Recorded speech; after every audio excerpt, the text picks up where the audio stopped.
Ang ating pag-aaral sa araw na ito, pinamagatan nating God, Natural Law, and Life. Maraming bagay na dapat tayong linawin tungkol sa Diyos. God is not human. Hindi siya tao. Si Jesus, anak ng Diyos, nagkatawang tao. Pero ang Diyos ay hindi tao. 1 Samuel 15:29, He is not a human being, that He should change His mind. Job 36:5, God is mighty and firm in His purpose. And because hindi tao ang Diyos, God cannot be manipulated like humans. Hindi pwedeng iba-ibahin ang kanyang iniisip, imaniobra siya at i-manipulate sa pamamagitan ng emotional blackmail. God's character is revealed by creation. Maraming mga attempts ang mga religions to present God. Maraming beses nga na may misrepresent pa ang God. Kasi kita nyo kung gaano napakaraming religions, iba-ibang mukha ng Diyos ang ipinapakita, iba-ibang karakter, iba-ibang temperament, iba-ibang mga katuruan tungkol sa kabaitan ng Diyos o sa kaistriktuhan ng Diyos. Yung mga theological concepts, yung mga pag-theorize sa mga tao tungkol sa Diyos through religious discourse, marami dyan very misleading. Hindi mo nga malaman kung alin talaga ang nagtuturo ng tama. And even within Christianity, ang dami-dami mga ibang pagpapakilala sa Diyos. Merong Diyos na napakasungit, merong Diyos na mabait, merong Diyos na paiba-iba. So, alin ba talaga? Paano mo makikilala ang Diyos? Merong paraan ng pagpapakilala ang Diyos na talagang foolproof. Yung talagang kitang-kita mo na hindi pwedeng imaniobra ng tao. And that is nature. Romans 1:20, God's eternal power and character cannot be seen. But from the beginning of creation, God has shown what these are like by all He has made. In other words, bago pa nagkaroon ng religion, bago pa nagkaroon ng theology, bago pa nagkaroon ng iba't ibang schools of thought about God, nagpakilala na ang Diyos through creation. Gusto mong talaga makilala ang Diyos? Walang halong misteachings, misgivings, misinformation, go to nature. Because God reveals Himself through the things that God had made. Now, God life, or God who is life, or life that comes from God, God life is in all forms of life. Job 12 then, every living creature is in the hands of God. Hindi lang hawak ng Diyos, kundi tinatahanan talaga ng Diyos, nandun ang Espiritu ng Diyos, dahil Diyos ang nagpapaandar sa lahat ng living beings. God life is interacting with all forms of life, automatically, hindi manually. Whether or not isipin mong hihinga ka, humihinga ka. Whether or not isipin mong kailangang maampat ang dugo sa sugat mo na biglang nahiwa, umaampat yon, even without your conscious participation. Kasi nag-i-interact ang lahat ng life with other forms of life. Pre-designed yan ng Diyos, automatically. Kaya sabi nga ng isang pelikula, life finds a way. And indeed, life finds a way to exist, to grow, to reproduce, to expand. Kita niyo sa mga tore ng mga lumang building, may mga nagtutubo ang mga damo. Hayaan mo lang yan, kung pakialaman, lalaki yan hanggang maging halaman. Gumagawa ng paraan ang buhay. May mga malalaking puno matutumba sa bagyo. Huwag mo lang bunutin, huwag mong tagain, huwag mong putulin. Mamaya, tumutubo na yun kahit nakahiga. Kaya maraming manggang nakadapa, nakahiga, nakatiwarik. Kasi life finds a way. God life is interacting with all forms of life consistently, firmly, creatively, and recreatively. Kaya maraming nare-recreate out of creation. Maraming nabubuo na pagka pinaghalo-halo mga iba't ibang formula, nakakagawa ka ng iba na naman mga compounds. Kasi, ganun ang paraan ng Diyos. Maraming pwedeng kombinasyon ang buhay. Kaya pwede ka mga crossbreeding pati ng halaman eh. Deuteronomy 32:39, I put to death and I bring to life. Tayo lang kasi in our human form, limited ang perspective natin. Either dead or alive. Ang tingin natin sa mga tao, sa mga bagay, mga halaman, mga hayop. Pero sa Diyos, who is everything and in everything and who designed everything and who makes everything run, wala talagang namamatay at nabubuhay. Nagre-recycle lang yung life. Kaya pagka merong isang busal na mais na nahulog sa lupa at nabulok at naglaglagan yung mga butil-butil niya at tumubo, wala naman talaga namatay kasi nabuhay siya uli bilang bagong mais na naman. So at any time, merong isinisilang, merong namamatay, may parang tubig. May nag-evaporate, may nagko-condense, merong nagpe-precipitate, tumutulo, may nagfe-freeze, merong nagiging solid, liquid, gas. Pero sa tingin ng Diyos na lumikha, at any given time, tubig pa rin yun. So pag tinignan natin ang buhay from that point of view, hindi tayo masyado magiging attached to various stages of life. Kasi God who is life is in all those stages anyway. He designed all those stages and God runs all those stages. God life is intelligent. Pagkita nyo mga halaman, subukan mo yung daganan ng kung anong plywood yung damo, mamaya susungaw siya doon sa labas. Gagawa siya ng paraan na makalabas doon. Yung mga baging, paano siya nakakagawa ng paraan na humawak sa mga dapat niyang hawakan, na nakakakapit siya talaga. Yung mga ugat na gumagawa ng paraan na sumiksik sa mga pagitan ng mga bato, na pati mga kalsada nga, pag nadaanan ng ugat, natitibag-tibag yung kalsada, gumagawa ng paraan yung halaman, kasi may intelligence ang life. Pati nga yung mga pag-andar ng mga virus, may sarili silang intelligence. Kaya naglalabanan yung mga antibodies ng katawan natin, at yung mga invading organisms, may giyarang nagaganap, na hindi mo nga alam na nagaganap yun.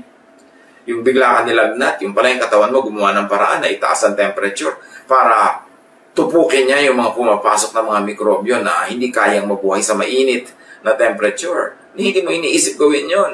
Automatic ginagawa yun ng iyong blood systems. So, God life is intelligent. May sarili siyang karunungan. Wisdom has been with God even before creation. Sabi sa Proverbs 8:22-31, from the beginning, I was with the Lord. Ito yung wisdom na nagsasalita. I was there before He began to create the earth. At the very first, the Lord gave life to me. So kasabay ng Diyos, wisdom. In other words, God is wise at lahat ng kinreate niya, created in wisdom, with wisdom, for wisdom, kasi nga yung wisdom nandun na bago pa nagkaroon ng creation. Wisdom attended creation. So the only way to deal with creation, with nature, is to be wise. And to respect the wisdom of every living thing. God's wisdom is in all created things. Nasa chemicals, nasa kuryente, nasa laws of physics, nasa biology, nasa botany, nasa agronomy, nasa agriculture, nandiyan na lahat. Kasi Diyos ang lumikha and God is wise. Proverbs 3:19-20, by His wisdom and knowledge, the Lord created heaven and earth. Hindi random, may design. Psalm 104:19-20, you created the moon to tell us the seasons. The sun knows when to set, and you made the darkness so the animals in the forest could come out at night. It's a poetic way of talking about rules of biology. Pero pati yung mga dilim ng gabi, haba ng dilim ng gabi, haba ng liwanag ng araw, may kinalaman sa all living things, even sa animals and plants. Kaya yung mga plants na inaartehan ng mga tao ang design, nilalagyan ng mga ilaw sa ilalim, nililito natin yung halaman. Kasi sanay yung halaman na ang light nandun sa ibabaw, sa taas niya, para nakalatag doon yung mga dahon niya for photosynthesis. Tapos iilawan mo sa ilalim, hindi na-stress yung halaman dahil bakit may liwanag sa ilalim? Anong gagawin niya? Pagkagabi, tataob yung dahon para humarap sa liwanag. At sa umaga, titihaya uli siya para humarap naman sa araw. Kaya yung mga ganyan mga design ng tao, hindi nire-respect yung wisdom ng plants. Yung wisdom ng Diyos sa pag-create ng plants. Kaya dapat mas nagbe-blend yung mga ginagawa natin sa natural law, sa law of God, na may wisdom, run by and in wisdom. Now, intelligence is seen and shown in creation's design, function, and laws of nature, like laws of physics, laws of chemistry, laws of electricity. Lahat yan may wisdom. Kaya yung mga engineer, alam nila kung paano magde-design ng mga tulay na makakapagbuhat ng ganito kalaking load, Kasi may design na yun eh. Kaya mga aeroplano napapalipad at this speed, with that kind of wind, with that kind of velocity, at ganitong kabigat na dalang mga cargo na tutimbang nila kung kayang buhatin niya ng aeroplano or not. Kasi lahat ng mga computations, lahat ng formula, nandiyan na sa nature, embedded na. Yung marurunong lang na tao, nadidiscover nila yung nandun na dati, pero hindi tao ang naglalagay nun. Kaya lahat ng mga inventions are based on understanding the laws of nature. Genesis 2:2-3. God finished the work He was doing, so on the seventh day He rested from His work. God blessed the seventh day and made it a holy day. He made it special because on that day He rested from all the work He did while creating the world. Anong ibig sabihin ito sa buhay natin ngayon mga kapatid? Tapos na ang paggawa ng Creator. Huwag kang magdasal dyan na igawa ka niya ng something. Kasi tapos na ang paggawa ng Diyos. Mag-aral ka, alamin mo ang laws of nature, alamin mo kung paano ka makakagawa ng something, paano ka makakagawa ng C by adding A to B. Kasi nandun na lahat yung formula. Pero tapos na ang paggawa. Creation is self-recreating and recycling. Minsan lang ginawa ang tubig, nagre-recycle na siya forever. Creation is self-reproducing. Minsan lang kinreate ang isang uri ng hayop at sila na ang bahala kung paano sila magpaparami. Kaya nga ang utos, magparami kayo. Creation is self-sustaining and governing. Kaya dapat hayaan natin yung forest na mag-govern sa sarili niya, makarecover siya pag may dumaang bagyo, pag nagkaroon ng forest fire. Huwag natin pakialaman, huwag natin kalbuhin, ubusin lahat ng mga resources kasi nakikialam tayo sa self-governance ng nature. Isaiah 55:10. The rain and the snow come down from heaven, and do not return to it without watering the earth, and making it bud and flourish, so that it yields seed for the sower, and bread for the eater. Pati tubig, lahat ng stages ng water cycle, merong na-accomplish na purpose. Napapalamig ang atmosphere, napapaulan, nadidiligan ng mga halaman, nababasa uli ang lupa, na-nourish lahat ng life. Lahat, tuwing umiikot ang hangin, may na-accomplish siya, na re-recycle niya yung mga dumi, napapaalis niya yung mga impurities. May nangyayari. Kaya dapat sa buhay, hindi tayo talaga masyado mag-intervene with nature.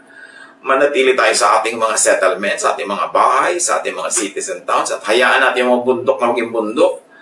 Iwan natin yung mga dagat na maging dagat, hindi kaila-ilaliman ng dagat, pinapakialaman na rin natin, kaya tuloy yung life na di-disturb.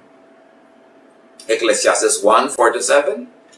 Generations come and generations go, but the earth remains forever. Talaga yung earth, matitira yan. Kaya yung mga sinasabi na kung matutupok ang planeta, end of the world. Misreading yan of Matthew 24 and the book of Mark. Kailangan, balikan natin ang pagbasa niyan because the earth remains forever. All streams flow into the sea, yet the sea is never full. To the place the streams come from, there they return again. You see, their outstanding understanding of water cycle. Noon pa yung unang panahon sinulat. Ecclesiastes 3:11, God makes everything happen at the right time. And God's creative work is done. Kung nagtataka kayo, ano ba tinutumbok ng usapan na to? Hold on. Manahimik kayo dyan at makakarating tayo sa gusto nating tumbukin ang usapan na ito ng kinalaman ng God, ng natural law, at ng buhay natin. Now, God life is force. God, as shown by nature, is impersonal, objective force. May force talaga. May force ang gravity. May force ang velocity. May force ang lahat ng laws of physics. Hindi mo yun pwedeng labanan. Impersonal yun. Kaya kahit ka paladasal, kahit ka banal, kahit ka godly, kahit ka lingkod ng Diyos, pwede kang malunod. Kung nasa tubig kang malalim, hindi ka marunong lumangoy, walang magliligtas sa'yo. The force of gravity and the laws of buoyancy and the laws of physics will make you sink. Yun ang tinatabi nating impersonal yan. Kasi dati na yan nakadesign. Nung dinesign ng Diyos ang mundo, nandyan na lahat yung laws na yan. Tapos dahil lang hindi ka marunong lumangoy, gusto mo i-hold ng Diyos yung mga laws na yun at palutangin ka nang hindi ka mamatay. Kung ayaw mong mamatay, mag-aral ka lumangoy o lumayo ka sa ipasus-exempt. Kaya ang tunay na pananalig sa Diyos ay paggalang sa natural law. Ecclesiastes 3:14-15. Everything God has done will last forever. Nothing He does can ever be changed. Everything that happens has happened before, and all that will be has already been. God does everything over and over again. Kaya reliable ang mga scientific laws, mga scientific formula, mga formula ng chemistry, formula ng engineering, formula ng electricity and everything. Bakit yan reliable? Kasi God has done everything over and over and over again. Yung E equals mc square, hindi yun maiiba. Yung lahat ng mga formula ng mga arithmetic, na mathematics, mga algorithms, hindi yun maiiba kasi God does everything over and over and over again. Ang dapat nating gawin para tayo makinabang, para tayo magkaroon ng bunga, at para tayo mapahinga at sumaya, to know all those laws and abide by those laws. Para ma-harness natin yung wind. Kita mo, pag alam mo yung wind power, may mga windmills kahit nung araw pa. Yung mga sinauna nating ninuno, nakakapaglakbay across vast oceans dahil sa mga layag. Dahil na-harness nila yung power ng wind. Alam nila kung paano pakinabangan yung power ng wind. Alam nila kung paano pakinabangan yung direction ng mga waves at different times of the year. Nababasa nila yung mga formation ng mga bituin sa langit, kaya nag-guide sila kahit sila ay namamangka sa dilim ng gabi, kasi natutunan nilang malaman kung paano umaandar ang nature. At sila hindi lumalaban, sumasakay lang sa nature. God is force, always implementing the intelligent design of life. God is automatically policing, correcting, balancing everything. Kaya pag imbalance ang iyong blood, ang chemistry niyan, bigla ka nahihilo, natutumba ka, nagugutom ka, nakakaramdam ka ng kung ano-ano, hanggang gumawa ka ng paraan, magpagamot ka, kumain ka ng tama para makorek yung imbalance. Kasi talagang yung design na yun, i-implement yun. At pag hindi mo ginala, lumaban ka doon, ang ending nun, baka mamatay ang yung physical body. At bumalik ka uli, maging kung ano-ano ka ng mga vitamins, maging zinc ka, maging iron, maging potassium uli yung kinain mo, bumalik sa lupa, makain ng mga halaman, at may taong kakain uli ng mga bunga. So paikot-ikot lang yan. Because God does everything over and over again. Ecclesiastes 3:1-8. Everything on earth has its own time and its own season. There is a time for birth and death. Kung tayo mga talagang nananiwala sa Diyos, umasandal at umaasa sa Diyos, yes, normal lang naman na malungkot tayo pag kami namamatay, pero alam naman natin dapat na mamamatay ang lahat kasi isinilang ang lahat. May oras na mamatay, may isinilang na. May oras na para ikaw ay bumalik na sa iyong pinanggalingan. Ang mahalaga lang, habang narito ka sa form na ito, sa body na ito, magawa mo yung dapat mong gawin, yung mga gusto mong gawin, yung mabuti mong gawin, mamunga ka, mag-enjoy ka sa buhay, makapaglingkod ka sa kapwa, matuwaan Diyos sa'yo, and then pag tinawag ka ng Diyos, graduation na, march, and meet your Maker. Kasali yun sa buhay. God is automatically, objectively rewarding and punishing creatures that violate the intelligent design of life. Halimbawa, may intelligent design na dapat kang kumain ng tama, mag-exercise, dapat kang mag-relax. Pagka may oras ka mag-relax, hindi mo ini-stress ang iyong sarili, anong reward mo? Nagiging healthy ka, humahaba ang iyong buhay. Pero, inuubos mo ang iyong kalusugan sa bisyo, nagpupuyat ka, hindi ka kumakain ng tama, hindi ka nagre-relax, hindi ka nagre-rest, lagi kang galit, o tumataas ang blood pressure mo, na-heart attack ka, na-stroke ka dyan, kung ano nangyayari sa'yo. Because God rewards those who respect the laws of nature, and God punishes those who don't. Now, God doesn't have to make a particular case for you. Hindi kailangan mo ba ng Diyos mula sa langit para lang i-reward ka o i-punish ka. Lahat yan pre-programmed na. Nando na. Bahala ka na lang kung anong gagawin mo. At yun ang magiging bunga nun sa iyong buhay. Of course, that's an oversimplification because we're also affected by what other people around us do. But just the same, pwede tayong umiwas, pwede tayong mag-ingat, o pwede tayong maging careless. Pero pag naging careless tayo, God doesn't have to decide na tayo ibigyan ng parusa. Aandar yung natural law. Halimbawa, lagi mong pinupuno ng sigarilyo at nicotine yung iyong lungs. kulang ka sa exercise, kulang ka sa proper food, kulang ka pa sa rest, magkakasakit ka. Hindi kailangan assignan ng Diyos na, bibigyan kita ng sakit. No, nakatakda na yon. Mangyayari yon. If P, then Q. If you did A, susunod yung B. So kung ayaw mo ng B, huwag ka mag-A. Alamin mo how nature works. Because that's how God works. Because God is the author of natural law. Now, God is energy. God is energy, the energy that empowers, enables creation to exist and to stay as it is. And Colossians 1:15-17 mentions Jesus, the Son of God, in that breath. The Son is the image of the invisible God, the firstborn of all creation. Para yung wisdom, bago pa creation, nandun na siya. For in Him, all things were created. Things in heaven and on earth, visible and invisible, whether thrones or powers or rulers or authorities, all things have been created through Him and for Him. He is before all things, and in Him all things hold together. If you like to think atomically, if you like to think cellularly, if you like to think in a way of chemistry, of electricity, of the laws of nature, sabi, si Jesus daw, in Him, all things hold together. At kung mahilig kayo sa sciences, you know that there is something that holds everything together. Masyadong jive, masyadong parallel yung sinasabi. Although magkaiba ng paraan ng pagsasabi, ang religion at ang science, but they're talking about the same thing. Energy is impersonal and objective, and rewards and punishes only by the book, only by the intelligent design and function of life. So hindi ka pwede maging paborito ng Diyos o galit sa'yo ang Diyos kaya nangyayari yan. Meron kang ginagawa na lumalabag sa natural law kaya ka nagkakaganyan, wala ka sa tamang lugar, kaya natutuyo ang iyong ugat. So dapat kilalanin ang Diyos through pagkilala sa nature.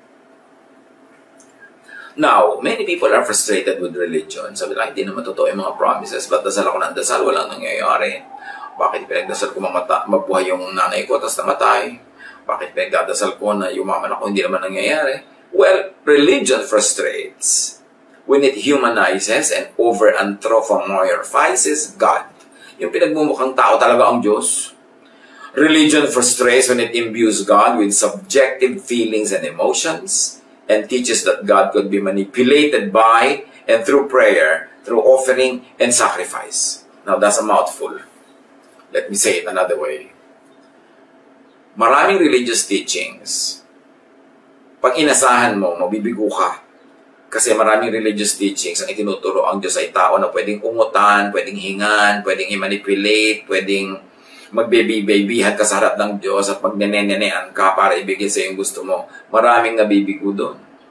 Kasi, ang ginawa nga ng Diyos, automatic na ang creation. So, huwag ka nang dumiretso sa Kanya, makibagay ka sa creation, makibagay ka sa natural law, para ka makinabang at para hindi ka maparusahan o hindi ka masaktan. Job 9:16-19. Yet even then, if He lets me speak, I can't believe He would listen to me. Sabi ni Job. Pointless. I will listen to God, but I will not make Him listen to me because He already given me everything I should hear. And that is given through natural law. So, yun na lang ang sundin ko. Huwag na ako makipagtalo sa Diyos, sumunod na lang ako. Because I cannot make God listen to me, but I should listen to God. Sabi ni Job. Should I try force? Sabi niya. Try force on God? Should I take Him to court? Could anyone make Him go? Pwede ko ba idemanda ang Diyos? Pwede ba ako mga tuwiran? Pwede ko ba siyang usigin? No! So ang gagawin ko, susunod na lang ako para may magandang mangyari. Habakkuk 1:2. Our Lord, how long must I beg for you to help before you listen? Marami sa atin, ganyan na halos ang prayer. Why should we make God listen to us when He should be listening to God? 6 days, He made everything. And on the 7th, He rested. Tapos na siya ng paggawa.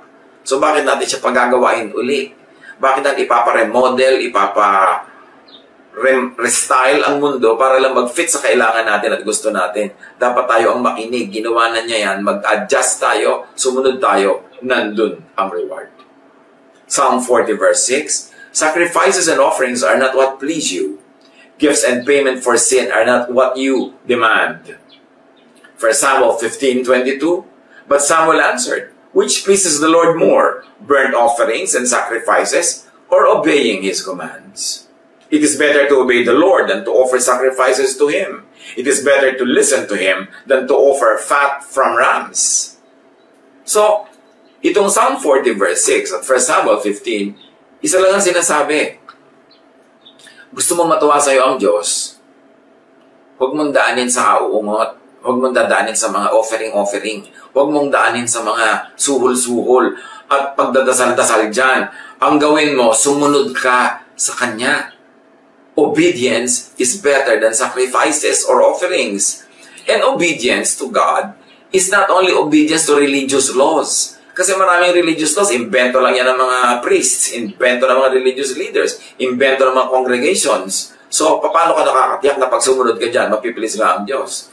But, when you obey the laws of nature, dahil tiyakan na Diyos ang may gawa nun, tiyak mo na malalagay ka sa tama. And that obedience is what I like to see here. Obedience to the laws of nature. So, gusto mo maging malusog ka, sundin mo yung laws of nature. Huwag mong daanin sa dasal. Kasi kung pinapabayaan mo ang katawan mo, hindi ka nag-iingat, tapos dadaanin mo sa dasal, mabibigo ka. Kasi anong gagawin mo? Ipapa-accept mo ang sarili mo from the product of not obeying natural law, of not obeying the law of God written in nature. Kaya yung iba na frustrate sa religion, nagiging atheist patuloy. Kasi sa mga mali-maling pangako ng religion about God.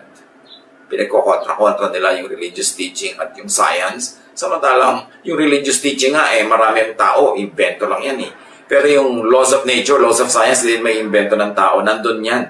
Ang tao na di-discover lang niya how it works, na i-apply lang niya, kaya nagkakaroon ng applied sciences. Napapakinabangan niya, nakaka-invento siya ng mga bagay out of what he understands or she understands about natural law. Yan kuminsan ang lagi ko na lamang na kuminsan ay dinaramdam. Yung ang mga tao na bibigo, nagtatampo sa Diyos, lumalayo sa Diyos, kasi naman mali ang pangako sa kanila ng religion. Kung magdasal ka ng 15 Huwebes at susundin ka ng Diyos, sino may sabi ganun yun? Kahit dasal ka ng dasal, kung yung buhay mo naman hindi sumusunod sa natural law, yung blessing na gusto mo hindi pa rin darating.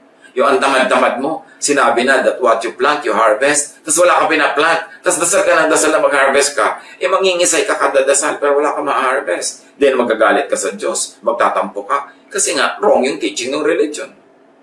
Isaiah 45:9, woe to those who quarrel with their maker, those who are nothing but potsherds among the potsherds on the ground. Does the clay say to the potter, what are you making? Does your work say, the potter has no hands? So bakit ka naman makikipagtalo? Yun ang creator. So, sumunod ka na lang. Mag-adjust ka at doon ka sasaya. Pagka sinusunod mo ang kagustuhan ng maker, hindi dadaanin mo sa reklamo, dadaanin mo sa dasal. Religion frustrates when it teaches that God could be asked to do humans' biddings. Deuteronomy 10:17, for the Lord your God is God of gods and Lord of lords, the great God, mighty and awesome, who shows no partiality and accepts no bribes. Tapos, yung ate mo sasali sa beauty contest, dadaanin mo sa kada dasal, ka-offering para manalo siya. Pati ang Diyos, gagawin mong judge sa beauty contest. Yung may 2 basketball team, maglalabanan, pareho nagpe-pray yung mga supporters nila na manalo yung team nila. Sa palagay nyo talaga, madadaan ang Diyos at dasal na may kakampihan siya isang team dahil sobrang ipinagdasal ng kabilang team? Isinasali natin ang Diyos sa ating mga human squabbles, human contests, human endeavors. Masyado nating pinapababa yung kanyang kalagayan. Sa palagay nyo talaga, pag may 2 nagbo-boxing, may pipiliin doon ng Diyos na manalo.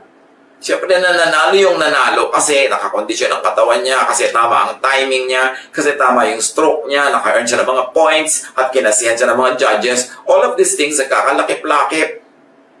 Pero, really? May 2 magbo-boxing dyan, parehong nagpe-pray yung nanay nila. Pareho nagpe-pray ang asawa nila, pareho nagpe-pray ang kanilang mga kaibigan. Sino kakampihan doon ng Diyos? Religion frustrates when it teaches that God could be recruited to side with certain persons or groups. Kahit mga political groups, pare-pareho naglalabanan, kami ang kakampi ng Diyos, evil yung kabila. Really? Sasali ang Diyos sa mga political circus ng sangkatauhan? Meron talaga siyang kakatigan dyan na partido? Religion frustrates when it teaches that God could be enlisted to serve the personal quests of humans. Yung mga Diyos ko, ibigay mo po sa akin ng lalaking yun para siya ang maging asawa ko. Ay, yung 3 babae pala kayo nagpe-pray para sa kanya. So, sino papakinggan ng Diyos? Again, natural law will prevail. Sino ba sa inyo ang mas kaakit-akit sa kanya? Ano ba ang kaakit-akit sa kanya? Physical, mental, spiritual, intellectual, ano ba? So, this will come into play. Hindi mo dadaanin sa pagmamanipulate at pag-ungot-ungot sa Diyos. Isaiah 40, 13-14, sino ang makapagsasabi ng dapat gawin ni Yahweh? May makakapagturo ba o makakapagpayo sa Kanya? Sino ang Kanyang pwedeng sanggunian para maliwanagan? Sino ang nagturo sa Kanya ng landas ng katarungan? Sinong nagkaloob sa Kanya ng kaalaman at ng paraan upang makaunawa? Ang sagot, wala.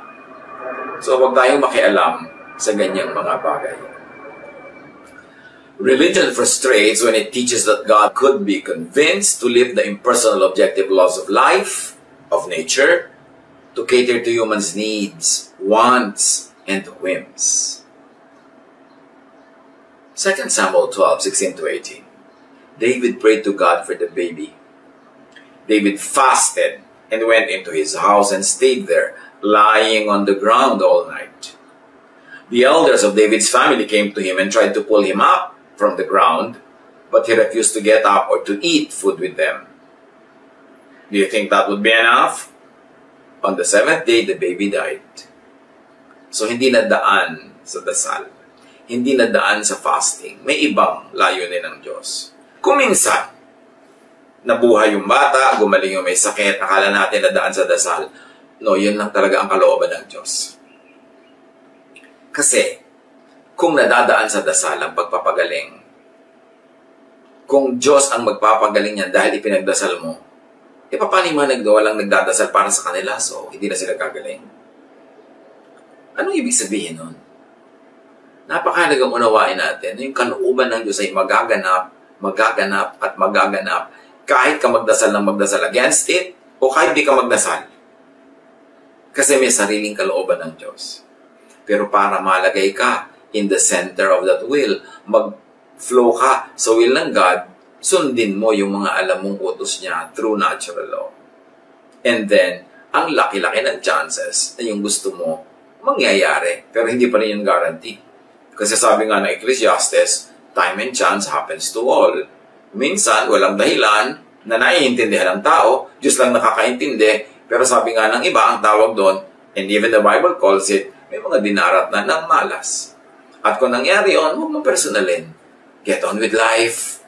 Kasi ganun talaga ang buhay. The battle is not always of the strong. The race is not always of the swift and fast. Food does not come to the table of the wise all the time. Time and chance happens to all. But that is the exception. Generally speaking, if P, then Q. If you did this, ito yung result. Kung ito yung formula na ginawa mo, ito yung magiging result. Prayer works only when asked according to God's will. So don't pray against God's will. 1 John 5, 14-15. We are certain that God will hear our prayers when we ask for what pleases Him.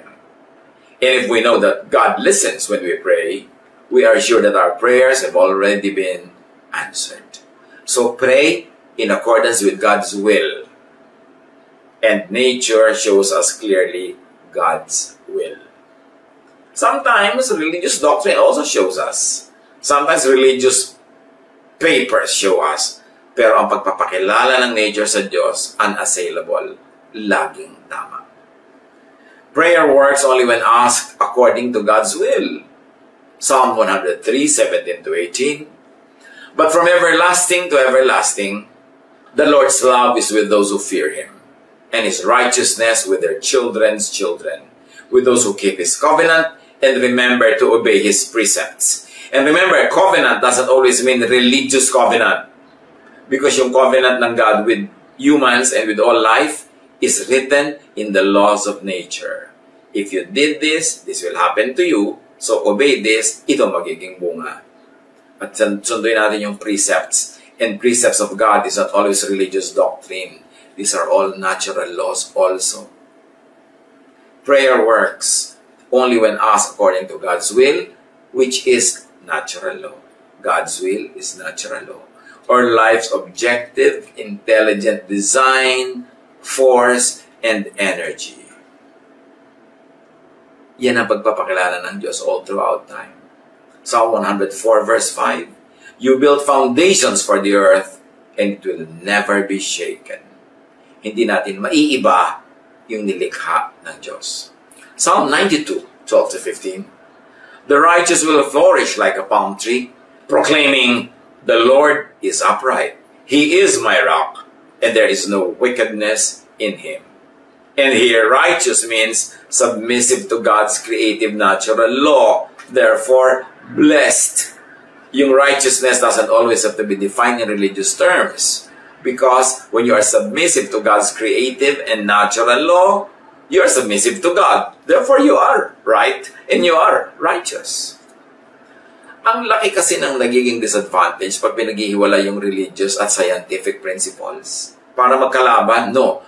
Yung mga conservative religious people na ayaw nilang mag-change sa kanilang mind, ayaw nilang mag-adapt ng kanilang mga doctrines, ayaw nilang mag-adjust sa mga scientific discoveries and realities, yan ang galit sa science. Kasi gusto nilang manatili sa kanilang conservative thinking. Alam nila maguguho yun, matutunaw yun pagka hinayaan nila na yung truth and evidences of science prevail. Kaya galit sila sa science. But God created all of the scientific laws. So yung tunay na maka-Diyos dapat hindi galit sa science. In fact, science could be God's last prophet. Ano bang ginagawa ng mga prophet? They explain to us God's will and God's mind. Hindi ba? Pag nakita mo sa mga scientific principles yung kung paano ginawa ng Diyos ang lahat, ina-explain ng science sa'yo yung mind of God. Kaya yung science, prophet yan. The way to be blessed is to abide by the objective natural law of life. Matthew 15:9, it is useless for you to worship me when you teach rules made up by humans. Halimbawa, apply natin sa buhay natin ngayon. Ang dami mga tao hyper-faith. Yung, our God is stronger than the disease. Our God is bigger than the problem. Kasi yung mga tao, akala nila dahil naniniwala sila sa Diyos, therefore, pwede na nilang itapon yung scientific laws. Dahil yung faith nila, ay gusto nila yun ang manaig at hindi yung reason, hindi yung science, hindi yung intelligence, hindi yung wisdom. Nagkakasakit sila. Tapos magtataka sila, bakit kami nagkasakit? Pinabayaan kami ng Diyos. Magagalit ngayon, magtatampo sa Diyos. Kung gusto mo talagang huwag magkasakit, sundin mo yung scientific law kasi God ang gumawa ng law na yun. So true godliness will actually respect all what the medical people who are informed and who are correct will tell us to do. The way to be blessed is to be planted by streams of water. Psalm 1:2-3, but whose delight is in the law of the Lord, and who meditates on his law day and night, that person is like a tree planted by streams of water. So hindi lang yan sa religious way. You want to bear fruit, you want to have fresh leaves all throughout the year, you should be planted by streams of water. Which means, gusto mo malusog ka, gusto mo, hindi ka nagkakasakit, kumain ka ng tama. Vitamins ka naturally or by pills. Or mag-relax ka, magpahinga ka para mataas ang immune system mo against invaders. In other words, yan ay ibig sabihin ng being planted by streams of water. You position yourself correctly. Alam nga naman na pipilitin mong bunutin yung sarili mo kung puno ka, titira ka sa gitna ng tuyong-tuyong disyerto, tapos araw-araw pray ka ng pray na buhayin ka ng Diyos, painumin ka ng Diyos, diligin ka ng Diyos, doon ka pumunta sa streams of water. Mas madaling gawin yun. So gusto mong maprotect sa mga sakit, daanin mo sa pagsunod sa scientific laws. At magdasal ka rin according to those laws. Pero yung kukontrahin mo yung natural law with prayer, tapos magkakasakit ka, nagtatambo ka sa Diyos, mali kasi. Importante yan because the one planted by streams of water yields its fruit in the season. His leaf does not wither, and whatever they do prospers. Life thrives when it follows natural law. Hindi kalaban ng natural and scientific law ang Diyos. So huwag natin paglabanin. Huwag tayong lumaban sa natural law tapos dadaanin natin sa dasal, sa fasting, sa bribing, sa bribery. It will not work. We should not ask God to exempt us from the natural consequences of what we do, whether we obey natural law or we disregard it.